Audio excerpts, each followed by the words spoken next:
Netizen bilang ini adalah bibit deforestasi, pengerusakan alam. Manusia egois karena memaksakan keindahan dengan merusak alam atas nama estetika. Dan masih banyak komentar pedas lainnya yang mampir di notifikasi saya. Yang intinya seolah seniman bonsai adalah kriminal lingkungan berkedok seni. Ya, itu adalah serangan yang sering saya terima setiap kali mengunggah proses pendongkelan pohon. Apalagi saat ini, isu lingkungan lagi sangat sensitif. Kita semua tahu, kejadian banjir besar di Sumatera juga salah satunya. Gara-gara deforestasi yang tidak terkontrol kan? Wajar kalau banyak orang yang skeptis melihat pohon sebesar ini harus tercabut dari tanah. Tapi, mari kita gunakan logika sebelum melempar prasangka. Oke, sebelum kita makin jauh dan nggak fokus, mari saya perjelas sudut pandang saya mengenai hal ini dari kacamata seorang praktisi. Pertama, saya sepakat 100% bahwa orang yang melakukan pendongkelan di hutan liar adalah sampah. Mereka tidak layak disebut seniman karena mengabaikan etika dan keseimbangan ekosistem demi keuntungan pribadi. Namun masalahnya, sebagai penonton di balik layar ponsel, kita tidak benar-benar tahu apakah pohon tersebut didongkel dari alam liar atau dari lahan budidaya sendiri. Di dunia bonsai,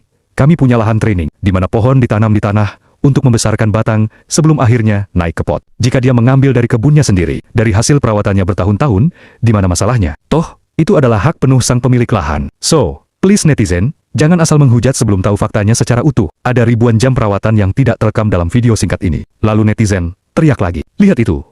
Batangnya dililit kawat ditarik-tarik sampai meliuk. Itu namanya penyiksaan tanaman. Oke.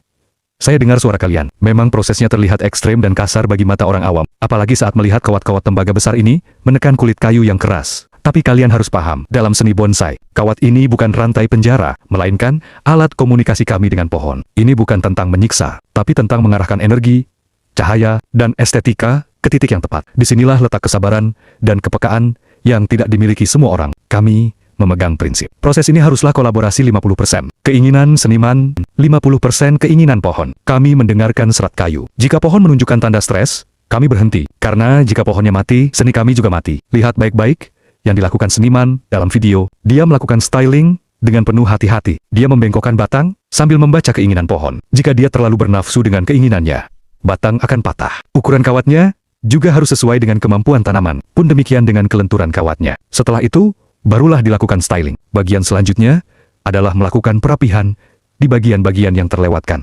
Seperti misalnya beberapa bagian daun ini. Pemangkasan ini bukan soal merusak, tapi soal pelestarian, visi jangka panjang, dan disiplin diri. Terakhir adalah melakukan pemotongan akar. Akar yang dipotong adalah akar yang dominan dan tidak memberi kontribusi banyak untuk menyerap nutrisi. Setelah semua ini selesai, pohon akan dimasukkan ke dalam pot yang sudah dilengkapi media dan nutrisi yang cocok dengan kebutuhan. Ini juga bukan tentang mendominasi alam, tapi tentang merangkum keagungan semesta ke dalam wadah kecil